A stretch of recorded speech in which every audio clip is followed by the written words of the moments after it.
start from the top. We're going to open our file. We're going to go to, at least in PixInsight, we have an auto crop feature, which is nice. It'll show us what region is being cropped out from our original stack. So we can, just try and get rid of stacking artifacts. We're going to reset our screen transfer function, and we're going to do an unlinked stretch, so our image isn't completely green. It's still pretty green. Honestly, not a fan of this orientation of Andromeda, so we're going to do FastRotate. Bring that out so you can see it. Flip it. That's going to get rid of our astrometric solution. We need to get that back. So since my image already has its information embedded into it, since I was capturing in Nina, it's an Astro camera, it knows where it was. If you don't have that, you can search your object, like you would say M31, search its catalog, you'd find it, you click, but since I already have the exact RA index, I'm just going to hit OK. Okay, so now that we have our astrometric solution, we can do our flux calibration. So since this image I shot was in dual narrowband, I'm going to do narrowband filters mode. Since my filter is the SV220 7nm dual narrowband filter, I got 7nm band pass, put 7 in my bands. So from there, caret, triangle, icon onto the image, and that's going to process. And what that's going to do is, this graph telling us where our stars were in flux and relative luminosity, and then that allows us to use the multi-scale gradient correction. Now, what's also nice is that you don't have to just do RGB. You can set these to each actual element you have in your filter, what's relevant to your data. So drag that on, and that'll correct for any gradients we have in our image.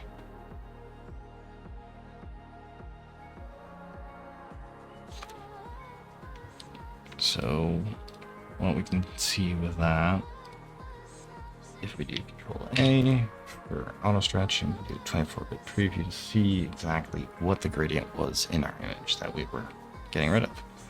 So with that now removed, need that. We now have our starting image. From here, I'm gonna get the colors right. So I have a little preset, but I'm gonna open up SpectroPhotometricFluxCalibration, and let's say you're doing it with broadband. You just put in what filter you have. Since we're in narrowband, we're gonna go back to narrowband filters mode. Same numbers. By the way, just so we can all be on the same page, the red filter is capturing the hydrogen alpha wavelength, and 6x6 nanometers is going to be red, which is these cool little pops of nebulosity in our galaxy. And then this kind of green fainter structure is our oxygen signal, which is around 500 nanometers. So before we do that, we're going to find a region of our image that is just essentially the background of space. There's not much around here. So I'm going to create a new little preview about there. And okay, I'm going to drag that onto the image and get our colors right.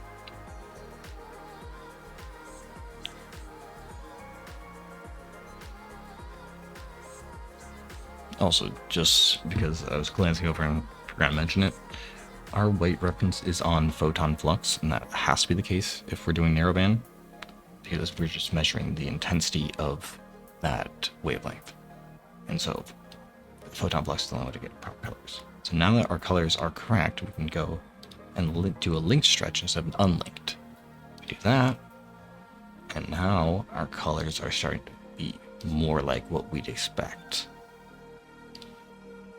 From there, if you have it, This is when you'd run BlurXTerminator for a little bit of deconvolution. I just want to show you, these are my star shapes on the corner of the frame, star shapes, the middle, other corner. Not the best. Pretty bad, honestly.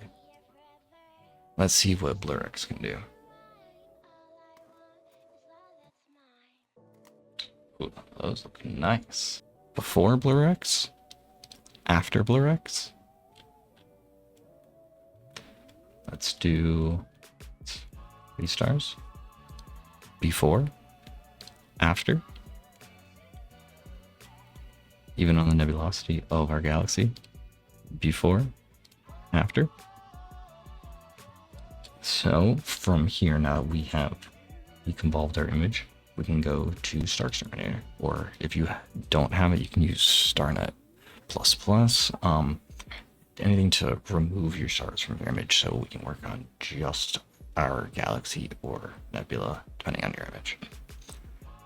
Since we're working with Andromeda, I know there's a lot of overlap in the core, so I'm going to do the large overlap here. I'm going to drag that on.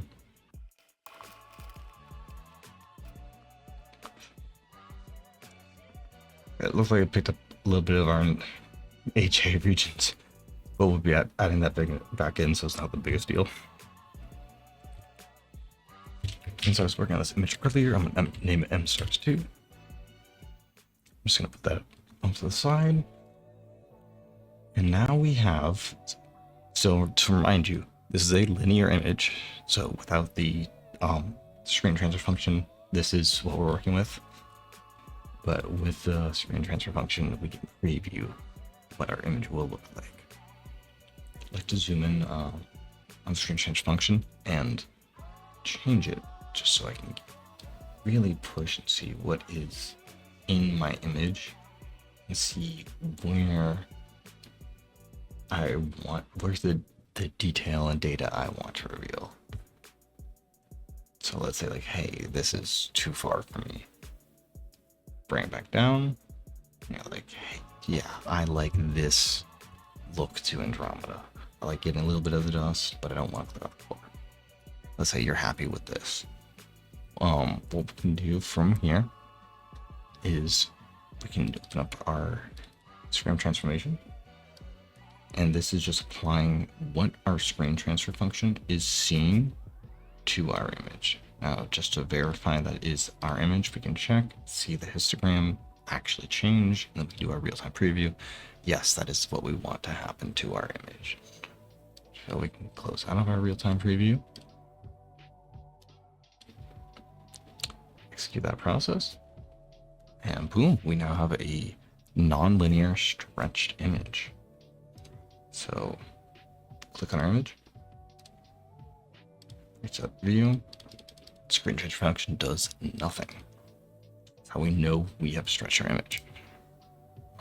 From there, if we wanted, we can stretch it further with GeneralizedHyperbolicStretch. So let's say I want to pick up a little bit more of the outer dim regions of Andromeda. I could set this to my black point. That's my black point, sorry, to my symmetry point. I'm going to pull up the local intensities. Just actually, I'll show you what that local intensity does first after I do a slight stretch. So do pull our real-time preview so we can actually see what's happening to our image. So as I pull up the image, you can see our histogram is being pulled up and to the right at a regular rate. I'm going to pull my local intensity to the right, and I want you to notice what happens to this curve. See how the curve becomes steeper? So I can affect a more narrow region while still preserving the highlights. So what I can do is I can crank the local intensity high and do a small stretch factor to preserve more of what I'm looking for without clipping the highlights. So honestly, that's not too bad for me. I like this. I'll work with this. Let's see that process. I'll erase the preview because that was showing us our old image. curves. I'm gonna do real-time preview, go to our saturation, just give it a little bump, some life into the image. See that. And if you felt inclined, you can go to your image, check to see, hey, where's all of our stuff in the histogram? And you could add parts to your curves. Just find something you like. I'm not a big fan of that, honestly. I'll take that off.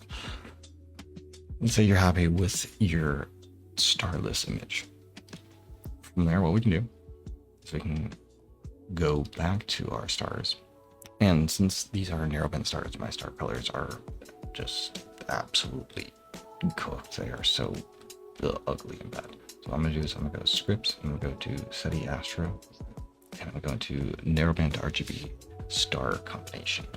I can link the repository in the description.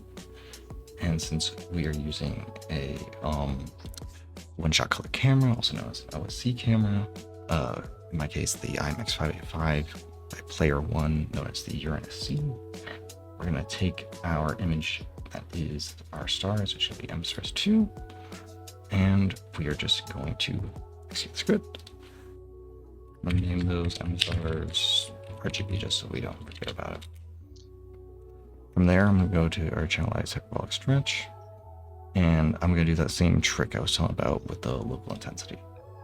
So I'm gonna really crank that local intensity and just pull up the stretch factor a little bit until I find the amount of stars I like and the brightness I like. So for me, I know like around, like depending on the image, anywhere from like 5 if I'm really crazy, but I like to reduce a little bit just so we can get just you get context, but it's not overwhelming. Apply that, get rid of the preview. Cool, these are now our stars that we're going to work with. So from here, what we can do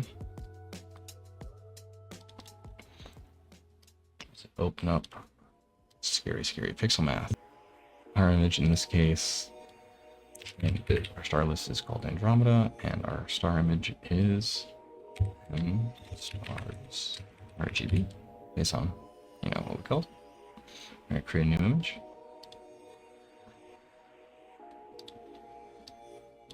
And we have our combined image. From here, what we can do, close out PixelMath. We can run any type of denoising we may have.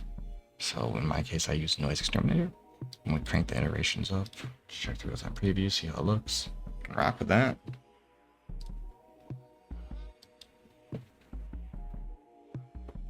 Now that we have our finished image, save it.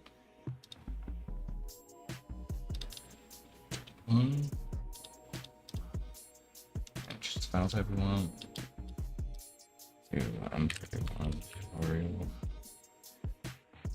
Okay. Choose your compression mount. And you now have finished image.